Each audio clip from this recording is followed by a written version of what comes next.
Honestly, I think this is the nicest that Banks has been to me this entire event so far. So shout out to him to finally keep it professional for once. But Grayhound Gaming up against Renegades. Yes, it's going to be exciting, actually. I think this is the first time that I'm going to be casting cash actually in this minor at all. We didn't see it too much when we were casting the CS minors last week. Yeah, no, we really haven't seen, well, pretty much cash at all. And, well, that really pretty much sums up your career. Okay. Either way, you thought you were safe for a second, didn't you? I mean, if we can make this a three-way fight, that's fine. We can throw down. Banks has a guy. Oh, it's going to be aggression into middle from the CT side. Looking to try and boost over the top. Dick Stacy on the other side, and they're looking to actually go into A. Now, this could work wonderfully for the CT side, as this quick flank could be enough to, say, drop the bomb or really leave them in some trouble. They're already starting to rotate the second back in towards that A site, as there hasn't been anything spotted on this B portion of the map. But you can see the patience coming out from Grayhound at the moment. No defuse kit, by the way, in Renegades, so playing retake here towards the A site doesn't seem like something they're going to really be able to do unless they're going for a really quick retake. Look at it, though. Full rotation. They've only left one man. It's because of the aggression from Grayhound's faction. They have all the information, so this is just going to be a bloodbath on the A site. As they're just going to be waiting patiently. Dick Stacy's there to start. Sterling's found another one. It's the man at the back of the site. He's got to do a lot of the damage here, and he will fall without too much either. Grayhound's faction on the long rotation back. He does at least have the flank and has a chance, but doesn't manage to connect the shot. And I think that may have been the one opportunity he had to get back into this round. Instead, an off angle from Sterling will give Grayhound even the lead. And, well, a strong start for them on the T side. Yeah, very strong indeed. And I was actually surprised to see that Renegades didn't want to go for the potential retake. But hey, they gambled, right? They went for the rotate in towards A. They had all the players there.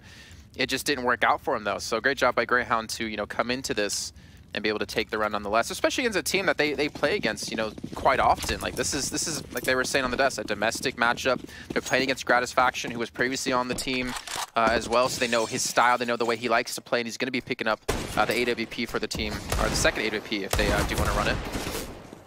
Already though, strong start. Jacob just going to be able to escape. JKS hoping to try and do the damage. I quite like the double scout HE sort of purchase coming in from JKS and Grayhound's faction. It's quite an interesting one, because obviously if you hit the tag, you have the chance to then just dunk them out of the round with that grenade. Obviously for the T side, they have plenty of utility, but the weaponry is a little bit diminished. They've got one AK-47, the rest are just on SMGs. Now, against the unarmored scouts, that's going to be quite valuable, but at the same time, 70 damage or so going to be done every time you get connected on by that scout. Minute left on the clock, though, and it's just a little bit of a fake out coming in from Dexter. He's just hoping to try and bait them into a rotation, but it looks like they're pretty satisfied of pushing into this B site. JKS is going to just tuck himself away towards headshot, though, with the scout. He's going to be flashed out completely, and unfortunately, GK is not going to be there to help him out, and that'll be Dick Stacy taking JKS out of the fight. And Grayhound should ideally have another round on the board here. Grayhound's faction not really going to be able to do much with the scout in that situation. But Elias has been able to pick himself up a frag. Maybe make this expensive. If you can take down Sterling and protect that AK somehow, it's a lot of money out of the hands of Grayhound. Looking like just still holding for an exit or two. Obviously, it'd be nice to bring these pistols and Kevlar into the next round. And a little bit of exit damage, but not anything to really write home about. So Grayhound will at least keep 3 players alive. Of course, we know that this sort of force buy means that Renegades are looking to save up for that big buy going into the 4th round, which, actually, that's interesting. A little bit of a scout save. So something, at least. Yeah, something to go into. I mean, we have seen teams with less win rounds that they shouldn't have been able to, and especially in matches like this. I feel like, actually, let me ask you your opinion on this instead. Do you feel like this is a match that both teams are comfortable with and they would prefer to have when it comes to the winners match? It's a team that you know inside and out because you play against them so often in your own region? Or do you feel like that kind of adds on mind games and makes it even more difficult? Well, obviously, I think that it's a bit more of an interesting one because like the Renegades guys live in America. So oh yeah, well that's true. More so, not so much of like, although they're domestically, you still say, yeah, domestically versus each other. A lot of the time, Renegades are just playing over in America and not versus the guys at Grayhound. But at the same time, I feel like there'd be extra competition, and for Grayhound at least, obviously, it'd be great to be able to go and say, yeah, we are better. They're picking up the reins from where Renegades left off, right? Like as being the #1 team in Australia, where Renegades, you know, like you said, did move to the US.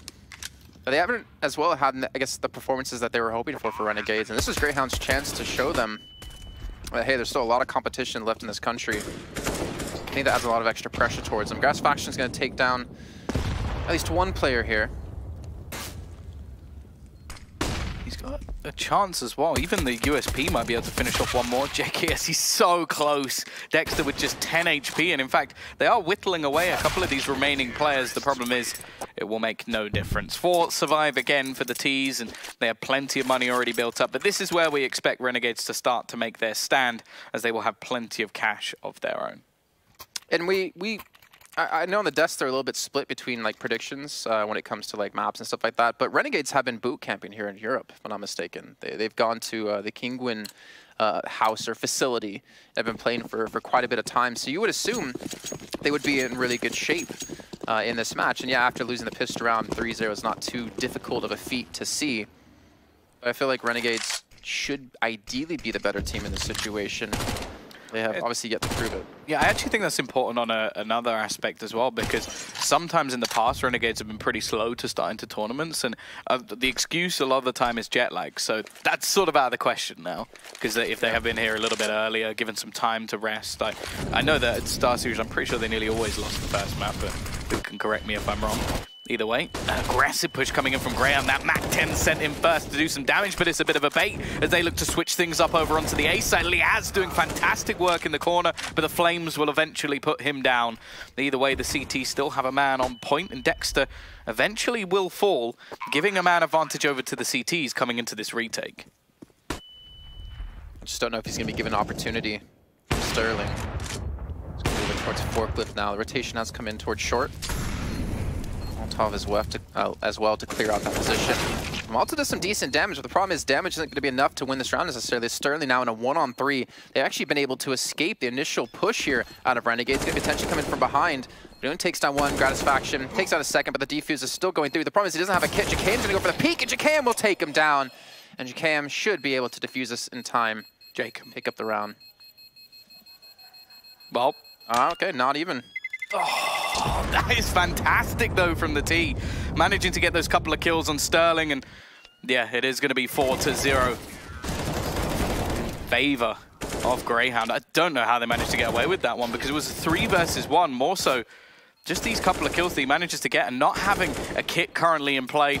Jacob unable to stick himself that defuse. Wow, yeah, it's going to be a 4th round on the board. I'm trying to check if they did have a kit somewhere, and I would imagine they would have had one, but maybe just wasn't in a position for him to pick up really quickly to get on top of the bomb there. But that's unfortunate, because now Grayhound go at 4-0. Back on the buy up here for Renegades with a pistol force up. Pistol and some armor. But that's a big hit, I think, to Renegades as well. And that has to really motivate Grayhound now into round 5. Yeah, it's one of those rounds where I think everybody on the team goes, whew.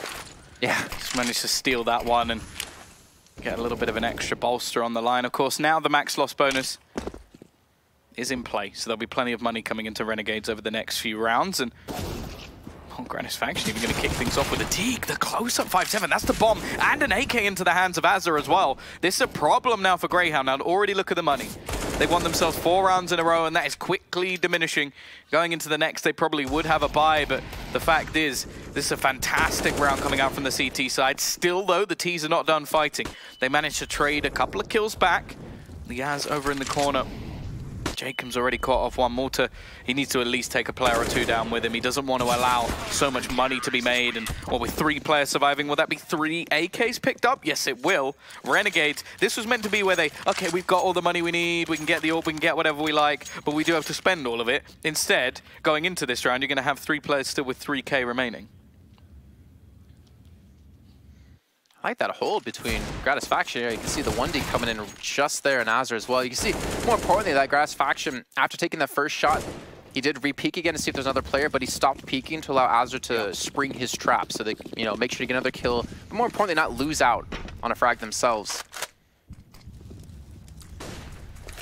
Well, this time we are going to see a little bit of aggression into mid coming out from Renegades. But look, fast push, looking to go through JKS. I don't even think he knows that he's dinked another player through the smoke as well. That's going to be painful for Grayhound in a round that is so crucial in terms of their economy.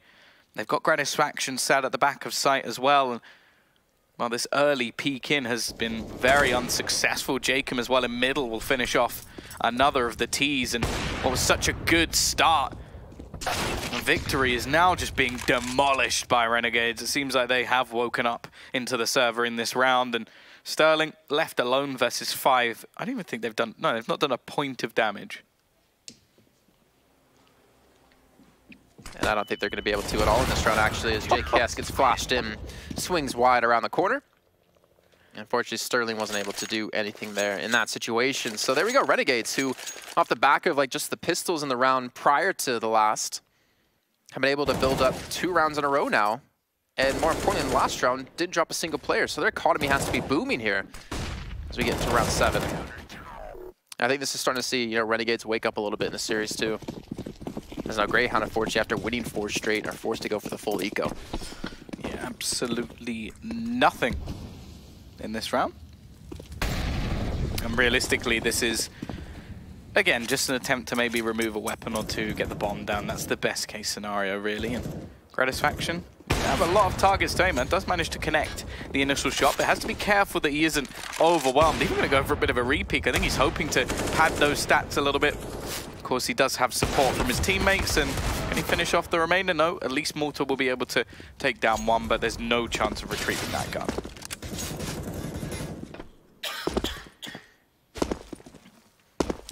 Should be heard here in a second. Yeah.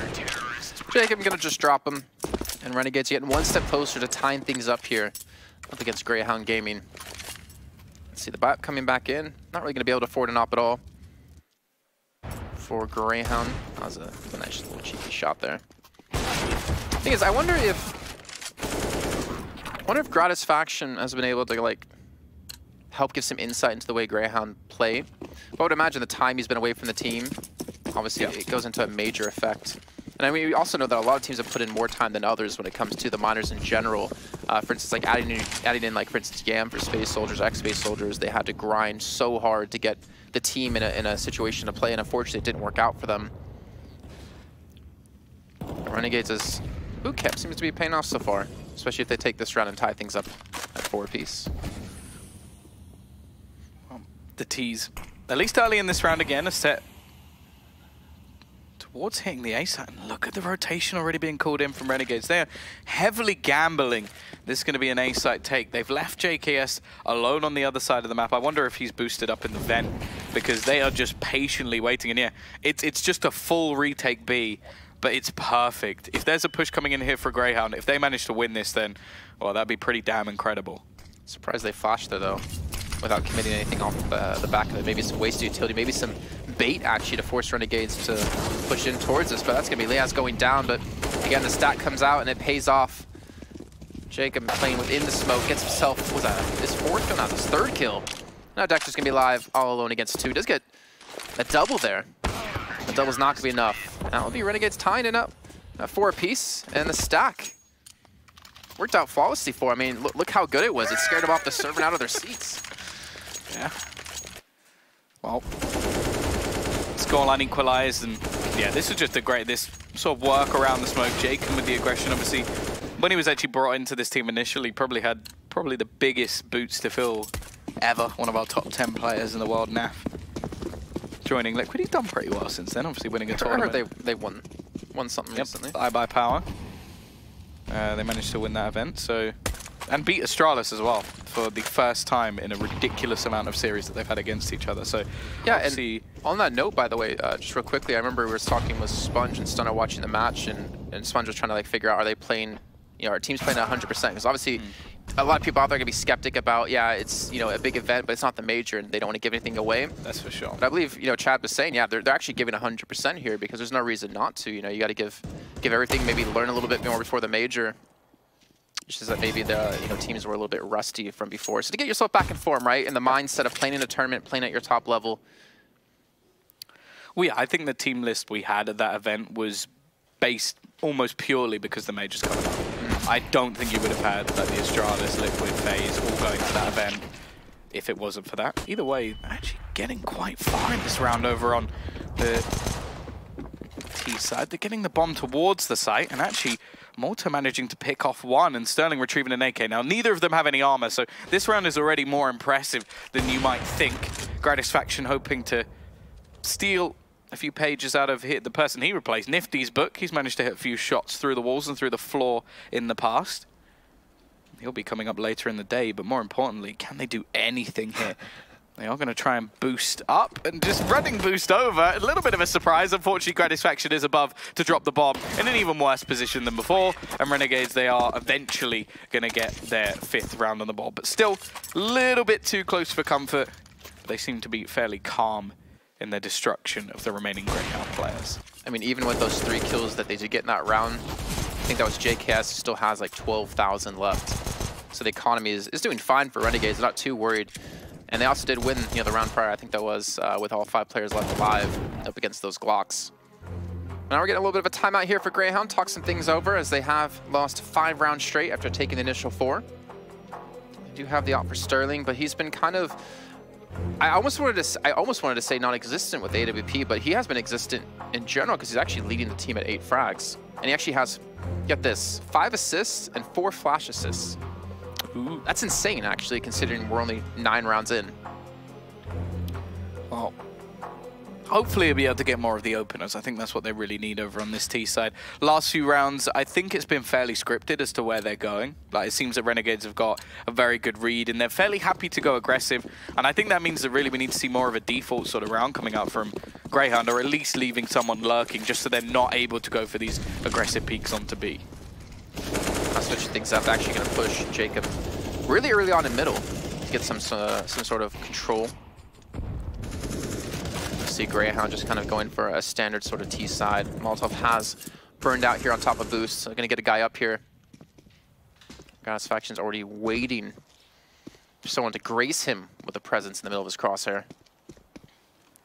Yeah, pretty confident Alper in the sort of the position he's been taking, an aggressive style in mid, and I think that's so valuable for a cash team, a player willing to take these fights, take these battles, and a lot of the time wins them, but his teammate has already been sort of sectioned out. He has to push into the mid spot and already gets taken down alongside Azza. However, Jacob, he's found the bomb. He's managed to sneak through, needed to win that battle though, as Malta comfortably trades, and this leaves now the CT side in a bit of trouble. However, Liaz still keeping things alive for this CT side. Some aggression coming out from JKS as well over towards B, which will give all the information over to Liaz that pretty much you've got to defend this A site on your own. You don't have much support on Dick Stacy. I don't know how he actually survives that. He was so low on HP already, but takes a bit of a tag, and that should put the round to bed. I feel like Renegades have been gambling a lot with this match so far with their stacks. I mean, the pistol round, they stacked towards A. A couple of rounds prior, they stacked towards A as well, leaving JKS in vents. Here they stack middle a little bit with 3 players to get the control of it. And, well, as gambling goes, eventually you're going to lose. I think, in my case, eventually you'll win, maybe. Well, I think the thing is with this Renegade side is they do have a lot of faith in JKS, and especially with the sort of rotations available to them, just him having that early call set up in the vents, he can sort of get out of there without too much trouble. So I don't have a problem with the gambles. It's just that a lot of the time, like, the fights in mid are very, very risky ones. Like, the fact is, up until this point, Gratisfaction was pretty much getting that opening pick every single time. The second he doesn't, Azza gets sort of ruined, then he gets caught out by Molotovs, and it's up to sort of Jacob to go for a sort of ludicrous style push. Yeah. I mean, like you said, he did spot the bomb out. He actually did get the frag there and got control of main, but I guess for him, it felt like he had to do more when losing 2 of his teammates in the middle here. But now into round 11. Grayhound, more importantly, after losing 5 straight, happy to get back on the board. I guess the timeouts have worked out for them in their favor. And Gratisfaction, we were looking, into prior matches and Tor in particular for Beyond, how he's like pretty much stuck to the B set of Mirage, the match we just casted. But they're using Gratisfaction in a completely different way. And he's been a lot more fluid with this play. He was in middle last round, now he's over towards A. Seen him even go towards B, I think, once. So trying to keep Grayhound on their toes, not really getting a good read of where he's going to be. But of course, that does force Liaz to play middle here with an M4, which is very, very tough to do. Yeah, I'm definitely liking the look of this like Renegades roster, especially with him joining as one of the sort of like younger, newer players. The fact that they're still setting him up, even though they have the likes of Jacob, they have the likes of JKS and Azza as the sort of people you expect to be the heavy hitters, him joining and then becoming like a rotational AWP who has a lot of spaces. Just great usage of him in the side. JKS not going to be able to connect, but this time they've got Jacob as a second man on B. They've switched his spot, and he's just doing fantastic so far today. Already gets the double, almost the third as well. Multiple survive with just 9 HP, and he's actually going back. He's given up on the B site.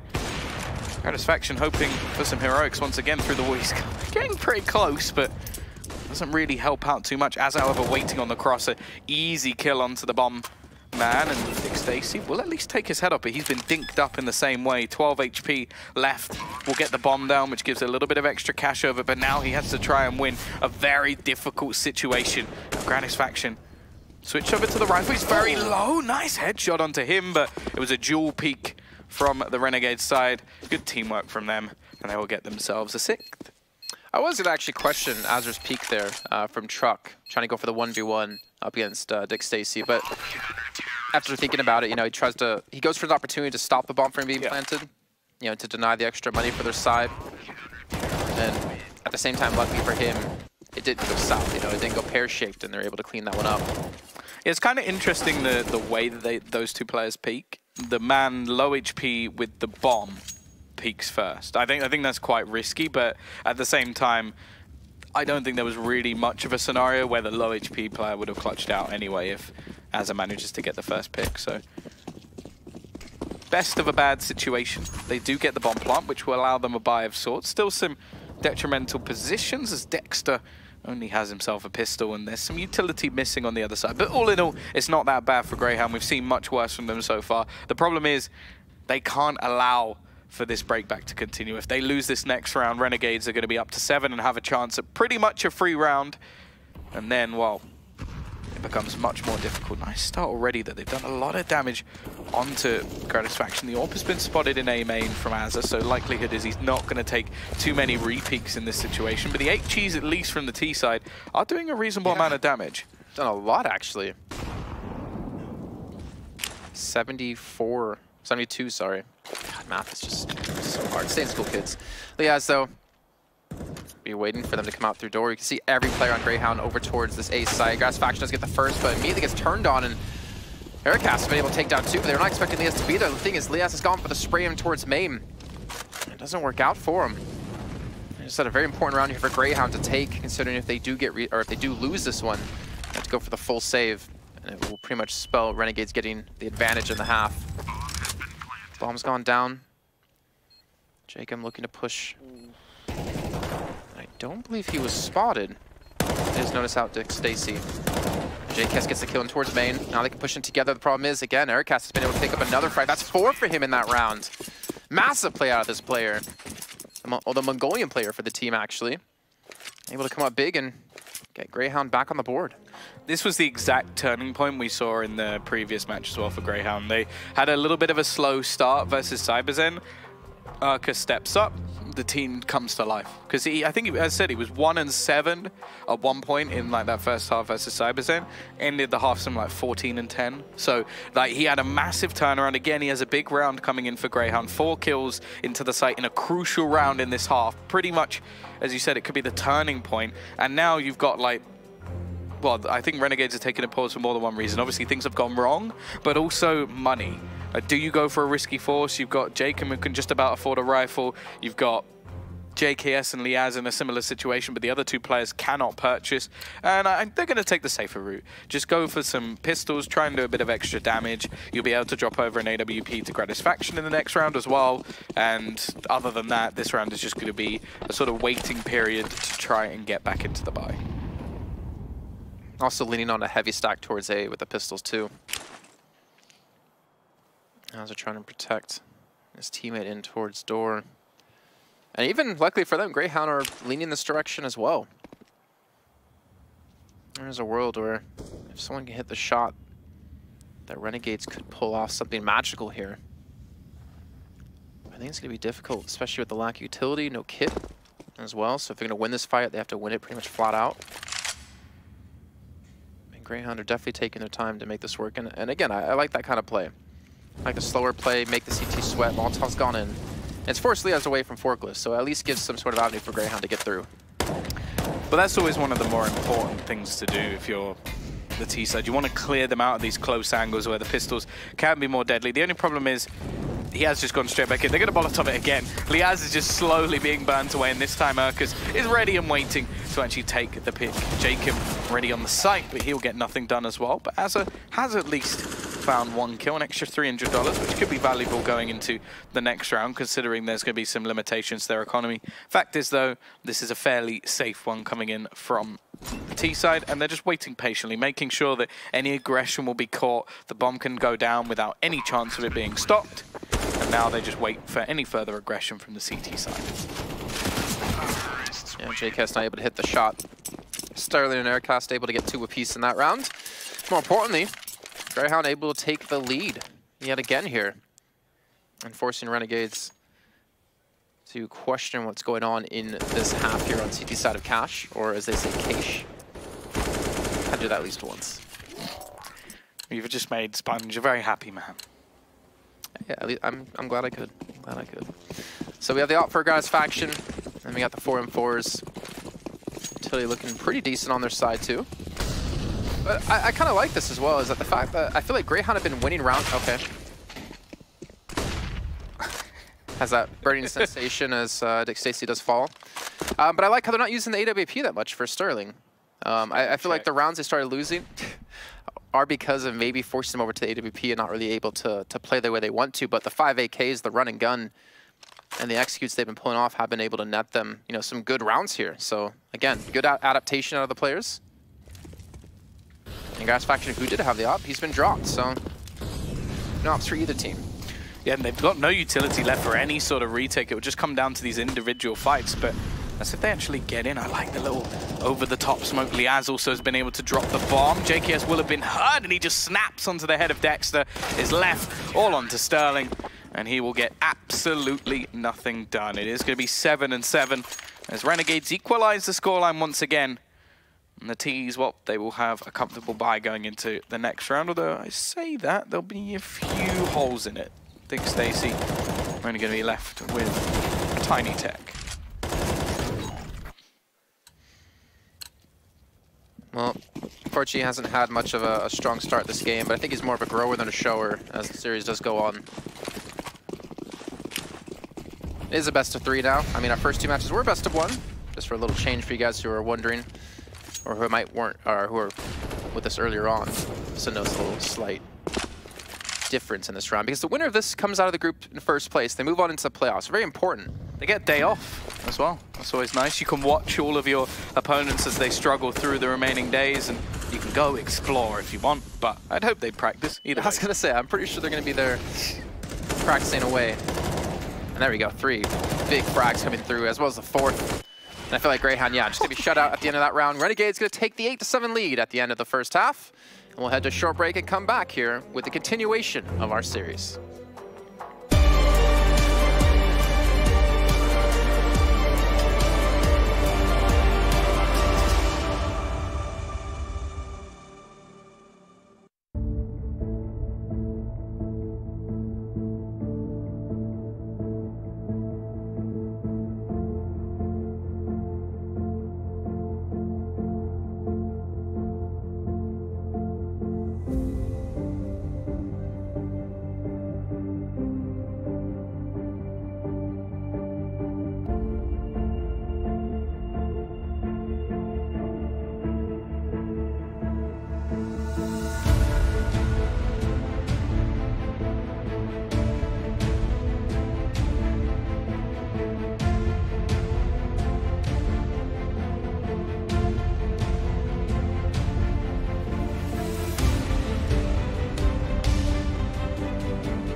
Welcome back, everyone.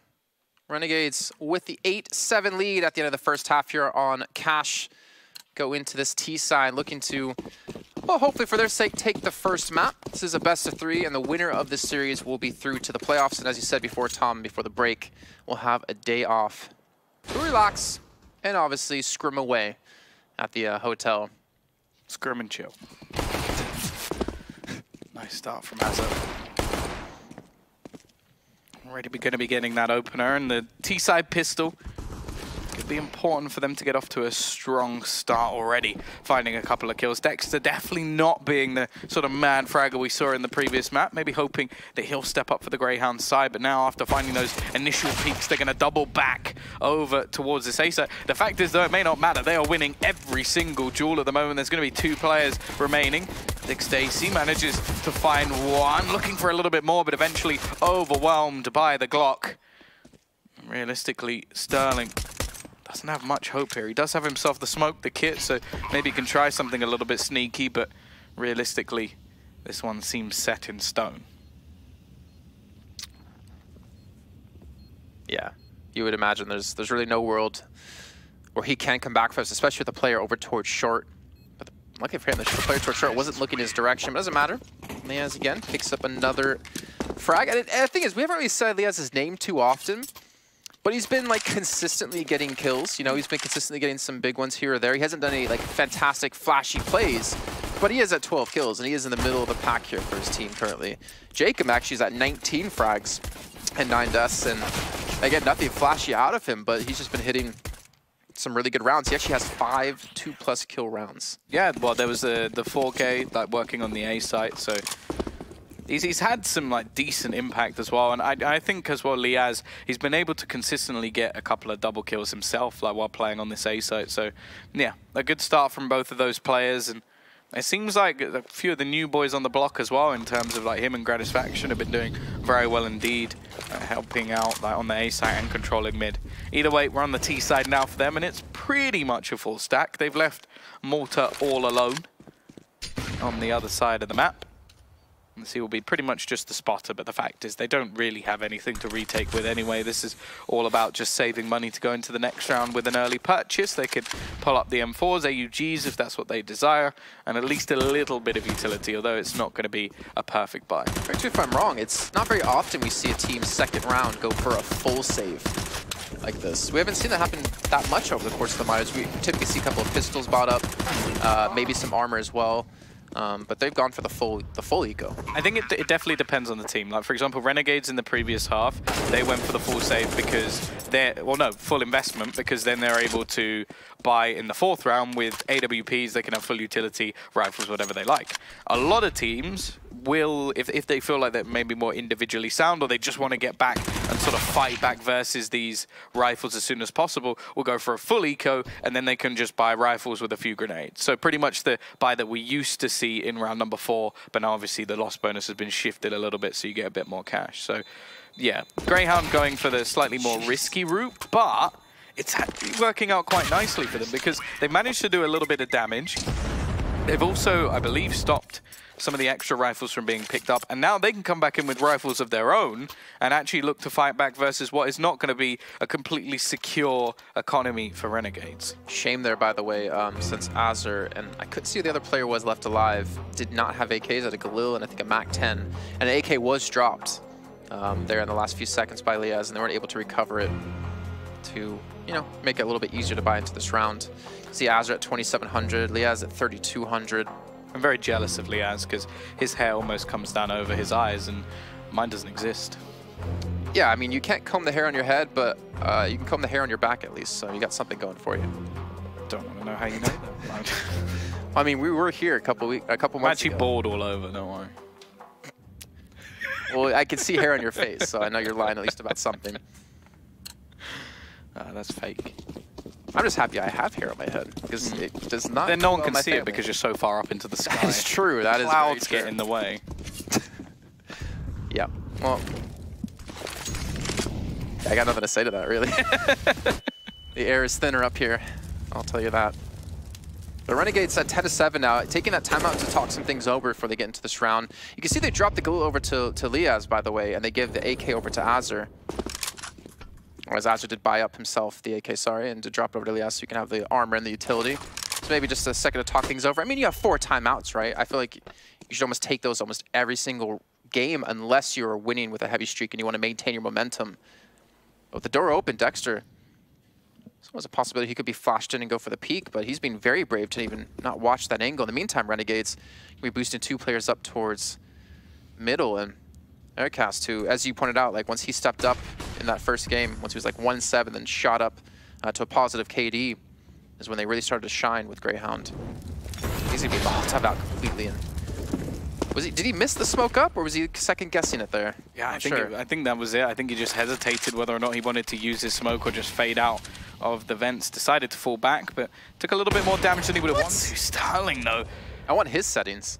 Yeah, you can see a little bit through the smoke, I'm guessing, or just a little bit of luck going his way. In fact, it looked like he was going for the second one there. So yeah, there must just be a little bit of a gap in that one for him. GoTV not quite giving us the same luxury, but it is going to be the push into the site. A little bit caught out. Dexter goes for the spray. It's messy, but at the same time, he's done some damage. Sterling as well, just going ham at the moment in the corner of the site, and he's just going to finish things off. A 4K from him and shutting down Renegades. Maybe ask the Strauss for their settings there. That was, yeah, look at that little cheeky smile on his face. That was well done, actually, because that first shot, I mean, yeah, you saw there on the replay, it was a little bit more of a gap than we could see on our screen, so, you know, maybe we should take it back a little bit here, but still to hit those shots. And I feel like for an Opera on the A side, if you get going, if you get pumped up, he's 19-13, then this is going to be a little bit tougher for Renegades to actually hit this position. So well done by him.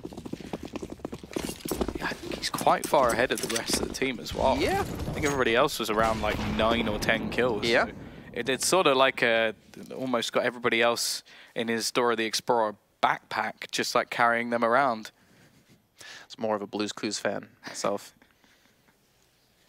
Because it's who's killed. Oh, don't stop. Yeah, I'm not gonna. I can't sing. Don't want to get copyrighted by them. Come on.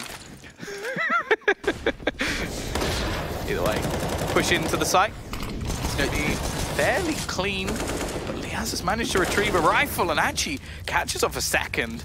And he doesn't have control of the bomb. That's going to be the big problem in this round for the side of Renegades, other than the fact that they didn't actually invest much into this at all. But can Liaz do anything extra? Even into the next round, there's going to be some limitations to any sort of purchase that they go for. Loss bonus definitely isn't built up by any stretch of the imagination, but can Liaz do any extra damage to at least make things a bit interesting? It would be nice, 100%. It's just the problem is getting the bomb isn't really going to be in his cards, I think, at least in this round. And look how passive Grayhound are holding too. They really want to catch him going in towards CT. He's going to spot him out. Dexter will drop him. And that will be Grayhound getting one step closer to tying things up. By the way, did you know that you and, I think his name's Steve, right, from Blue's Clues, have quite a bit in common? Because he actually quit the show. Do you know why he quit the show? I don't know what you did. Don't have a clue. Because he was balding, and he didn't want the kids to see it. Oh, you didn't get the joke. What'd you say? He said he didn't have a clue. Oh, I don't know. I just don't listen to what you say half the time, to be honest. Either way, timeout coming yet in again for Grayhound. Definitely trying to talk some things over again. And, you know, credit to them. Like, Sterling as well in particular. Like, he's had a great game. We have seen, you know, Dick Stacy, Aircast step up a little bit as well, close that gap from, you know, a 9-kill difference or a 10-kill difference to, you know, just a little bit more or less than that.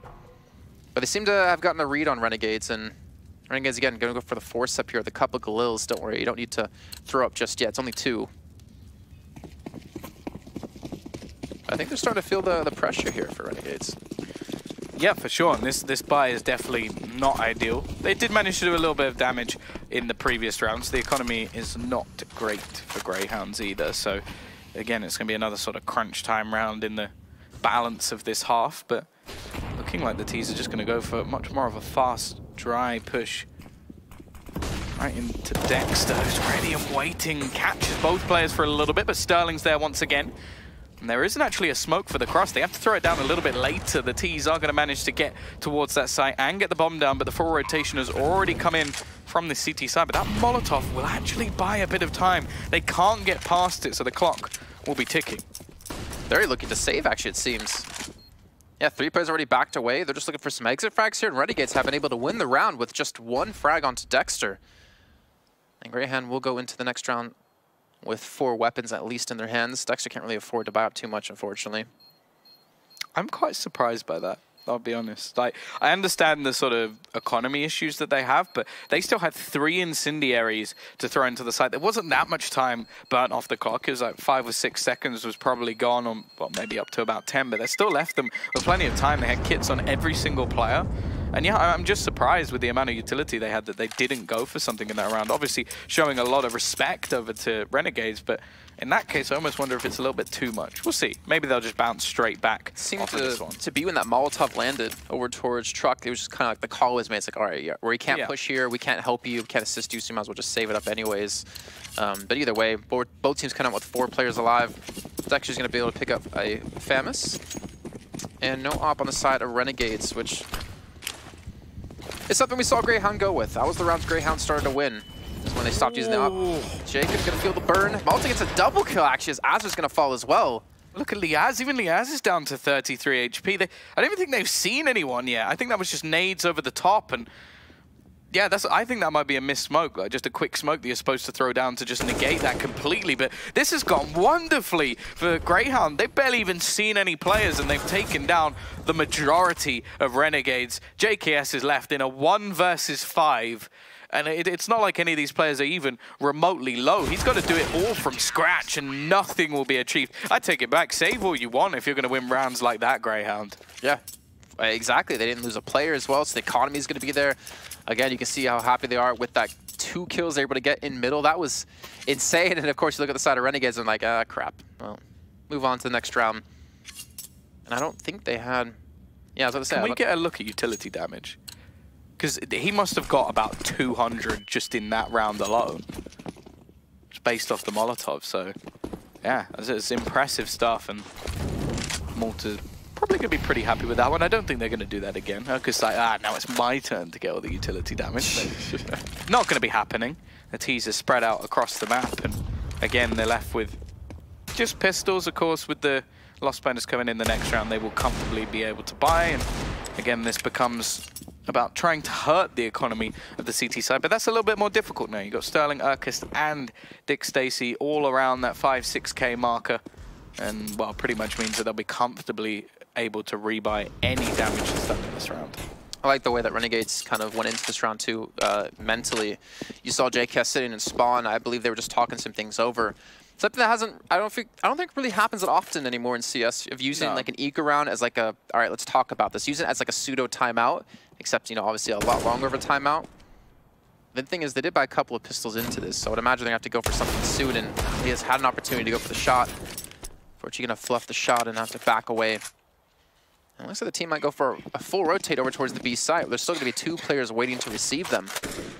And with 37 seconds left to go, they have time to work with, but again, they don't have the weaponry. They don't really have the utility either. JKS is going to have the solo flash to open up into the site.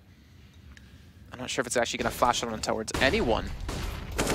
Stacey's looking to mow them down. Unfortunately, they haven't been able to get through vents, but... Oh, that's the bomb. Oh, that's a big mistake. He's gone into the corner. They really wanted to overwhelm the man at the back box. Instead, they now have... ready for the cross. I like that. Just throw the bomb over, get yourself the guaranteed plant, the extra $800 per player. And they've even retrieved a couple of rifles. Now, Jacob's been one to be a bit of a hero in some of these rounds, but this is a big ask for him. Hits the instant headshot onto Arcus, but Dexter is quick on the trade. We will have our equalization, but all in all, that is not a bad round for Renegades, considering what they had invested. AWP, sorry, recovered. Actually, are they really going to... I was going to say for a second, are they going to throw away the AWP for the AK there? No, Sterling's going to keep it. The thing is, they could have, because they have the money to easily buy into that. You mean, you have... I mean, before the round even started, 6.6 left for Dick Stacey, 6.7 for Aircast. And again, another timeout coming in for Renegades. So they used the last round as a pseudo timeout. Now they're actually using a timeout. And a pretty decent time here as we're tied up at 11 apiece here between these two. And it's been a really scrappy second half, I feel like. So if you look at the round streaks we've had in the first half here, Tom, it was 4 for Grayhound, then it was 5 for Renegades, and they kind of traded back and forth, but in general, it went Grayhound's way. But here, it's constant back and forth between the two teams, trying to get a good read, and I think that's why we're seeing these timeouts come in, especially with what's on the line. I mean, it is, I think, a massive difference to win today and then have the day off like you're saying, which obviously you're still going to be playing, but the pressure's off your shoulders, knowing that you're now into the playoffs, you don't have to fight for your survival. And by survival, I mean, like, you're guaranteed at least a minimum of third, the fact that you made it in this far.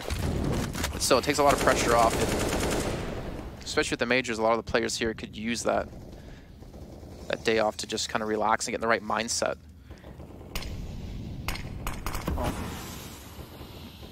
Going through the edge of the smoke, this is really risky, but manages to flick onto Jacob. The top fragger, down and out. A little bit of a troublesome spot for Sterling in this one.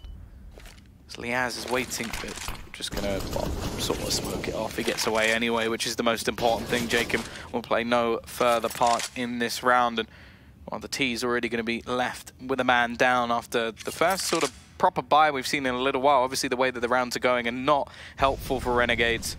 The sort of back and forth nature, but with 2 rounds normally going in the favor of Greyhounds each time.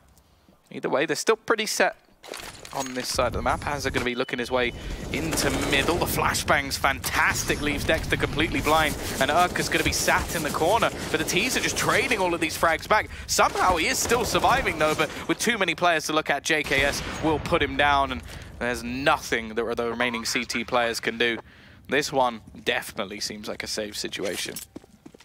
Yeah, it has to be. You want to make sure to save that op. I'm still amazed that Sterling even hit that initial shot in towards A main. Like, we were watching his screen, and he was just scoped in at the smoke, looking to peek out towards the center of main, but he must have flicked harder than I could ever imagine to get over towards that player. Mouse on the other side of the room. Yeah, he just threw it. It's a downside to wireless mice sometimes, you know? You let it slip. But well done, either way, out of Renegades. Just swarm over that site and cause that constant pressure to take it. They're not even chasing the weapons either, obviously, since they know the other team has a lot of money and they just don't have the role to support this kind of push. But they get the lead nonetheless, 12-11. And I don't think I actually asked you like your prediction for this match. I know in the Deaths, I think Bless was 3. I think Pimp said 2. Do you think it's going to go 2-0 or 3-1? Or sorry, 2-1? I think it should be a 2-1, the way that this has been looking, but at the same time, well, I feel like both maps are fairly open, and you could just get like a sort of really close 2-0 for well, really either side, but I'm still leaning the way of Renegades. They are still the more experienced roster in this one, but Greyhound definitely won't be going down without a fight. So basically, I've given you no answer. That's fine. Just thought I'd like to. Thing is, I mean, Renegades should be the favorite in this matchup, but then again, Mouse Sports were the favorite in the EU Minor, and we saw how that didn't work out for them. There we go, nice little pushing through the smoke. Actually, doesn't even get flashed in, just goes straight through it and catches them unexpected. The pants around the ankles, and unfortunately, Dick Stacy did fall. That should be the bomb going down, and on the side of Greyhound, you have to imagine they're going to save this too. Yeah, that's been the case for the last few rounds for them, and I'm liking the switch up in style from Renegades. We saw more sort of methodical plays, trying to like Molotov out positions and really use their utility well. Now they're just going for brute force, individual style play, and I think that's where they have Greyhound's number. That's where they have the advantage in the individual aspect of this matchup. The fact is, the last few rounds have just been that, running through smokes, finding opening picks and catching Greyhound off guard where they can't prepare, because that's the things you can't prepare for. Unless, of course, you're playing against maybe one of the Asian teams, you just expect that every round. Right. Well, Eric has to be able to get 2 kills. Not able to get the 3rd, though. I did like the way that Renegades played it, though. The fact that they had the smoke, right, and then they had Jacob run through to go for the initial fight, but they still executed in a way they would have normally without anyone going through the smoke. So they still have the flashes there, even if he didn't pick up the trade. But because he forced the fight early, you're guaranteeing that they're going to look at you and look at the flash ping, right? So if he does die, you're still going to get the refrag like 99% of the time. So I thought it was actually a really cool play out of them to do that. And obviously, as we saw, it did work out for him, especially when JKM is playing like he is today. 7 2+ kill rounds, 26 frags for him, and 103 ADR. He's been a bit of a beast. 13-11, and this is where the hit comes in for the CT side. The money finally runs out. Sterling will still have that saved AWP, but look at the gamble.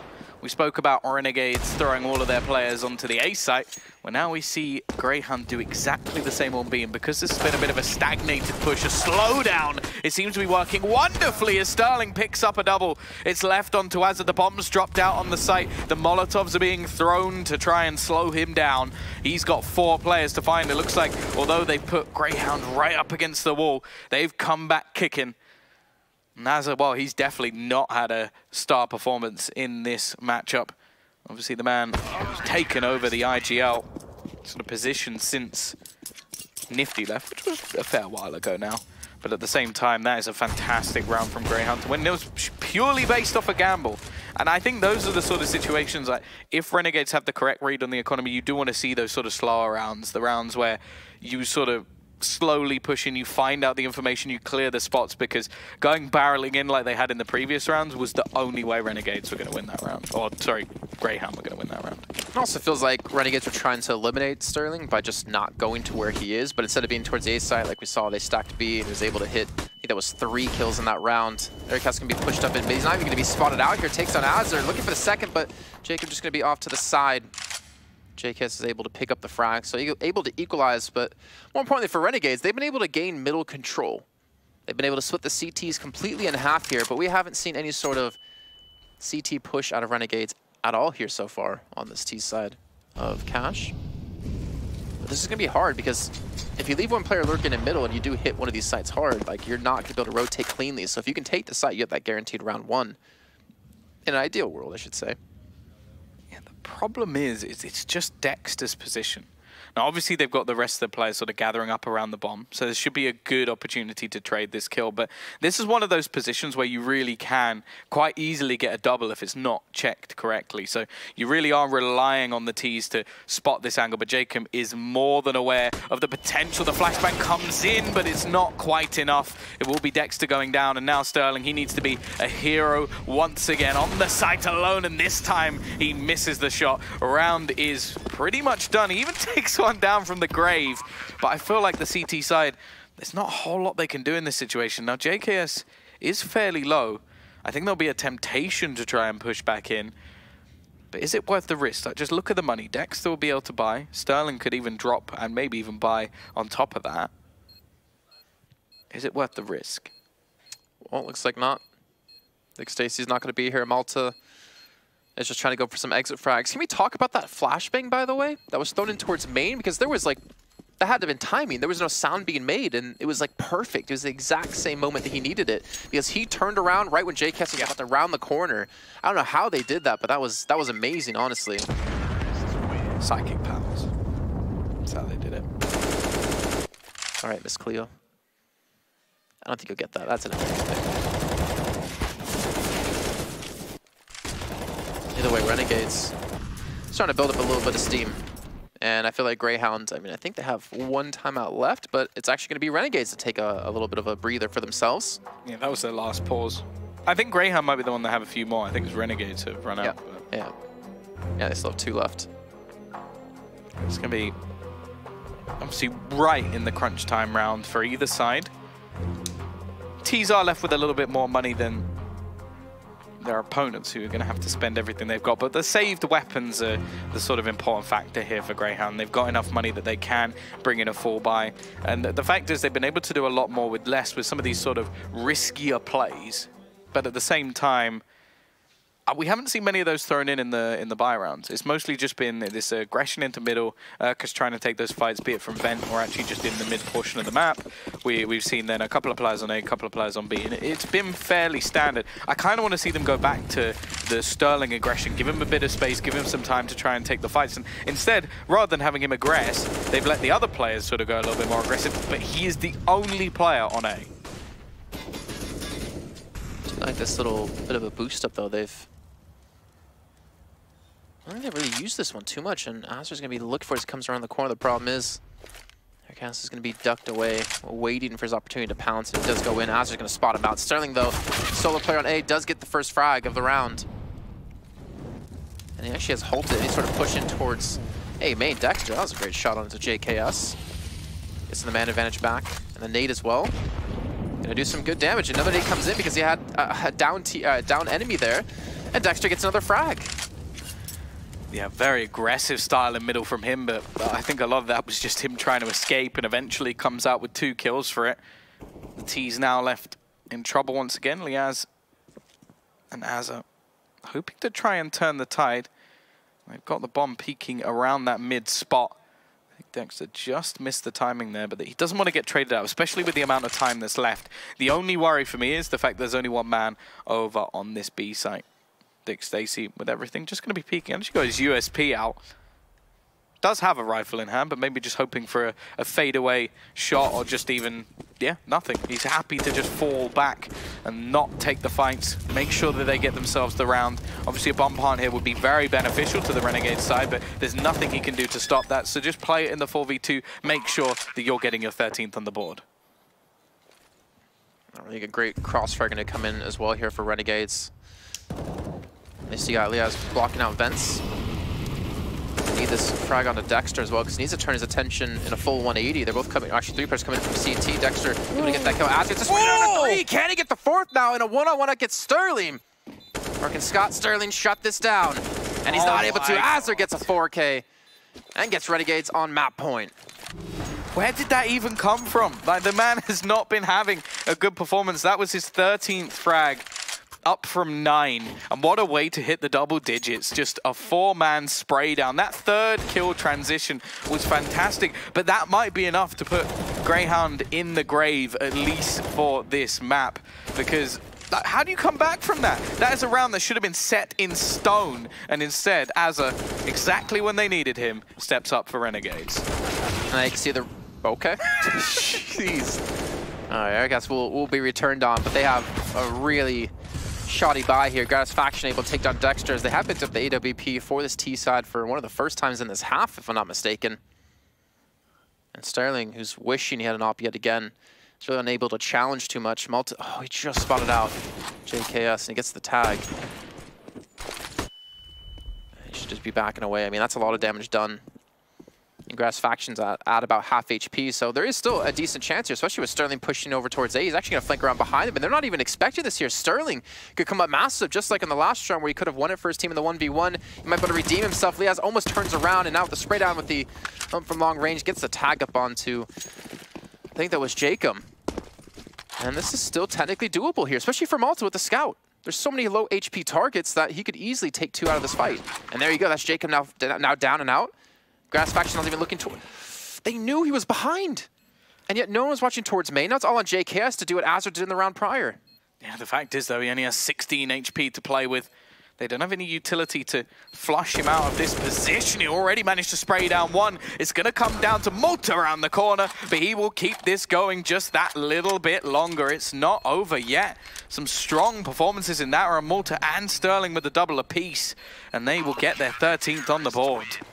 And they recover an op, more importantly for Sterling, who has shown he can do it with the AWP being aggressive. He can do it with the and that's what you're saying before, right? You wanted to see Grayhound let Sterling play aggressive, and yet they changed things up, letting everyone else play aggressive and left him alone at the A side before. But now he's got the op yet again in his hands. Will they allow him to be aggressive another time? Is going to be the question as we move into the next round. Yeah, I think that's one of the first times we've seen like a proper push all the way around from the Grayhound side, and it was completely impactful. He not only got 2 kills, but he also did a huge amount of damage onto some of the remaining players. Either way, with what is a bit of a mixed buy, not much invested here for Renegades. They're going to try and brute force their way on towards the B side. Sterling has switched positions as they'll go around the corner. He gets 1, almost manages a 2nd. He's going for more, but that's an AWP dropped into the hands of Renegades as they look to push towards this B side. The problem is so much utility has come back the other way. They're going to have to fall off, and I would hope, the orb's going to go over to Gratification, and he's going to be given a bit of a chance to try and find an opening. Still a decent amount of damage done. You can see Liaz down to 15 health with the leg shot that came in. Gratification hit a shot here. He's not going to have anyone to peek out in towards middle for the time being, as Aircast was rotated in towards vents. You can see again another spread coming in from both teams. Surprised to see Sterling get that aggressive though, because the upside is he gets that 1 kill. The downside is you don't, and you lose the op, but you lost the op anyways. it comes down to this player here to make something happen off of the back of that frag that JKS allowed to be done by rushing around the corner. I do like the fact that CTs have fallen all the way back to the sites, though. Don't allow that AWP to have any chance of finding a pick, and Urkeston timing just seems to be on point. Every time he gets it perfect, the double kill to pretty much guarantee them the round. It's down to Azza and Liaz with just pistols, and this boost play has not been utilized at all. There's no way they expect this lovely round coming out from Grayhound. They get their 4-player survival and their 14th round, and now, well, OT maybe on the cards. That was a really good shot at JKS, though. And you can see Jacob just there for a split second, just stops, so they couldn't line up for a collateral. But as you said, Aircast, his timings have been impeccable. I mean, he peeked out of the vent at the perfect moment to take down Gratisfaction, to take down the AWP. They obviously do have the bad banner out of Renegades, which looks pretty damn decent, to be honest. They got the AKs, they got a good amount of utility.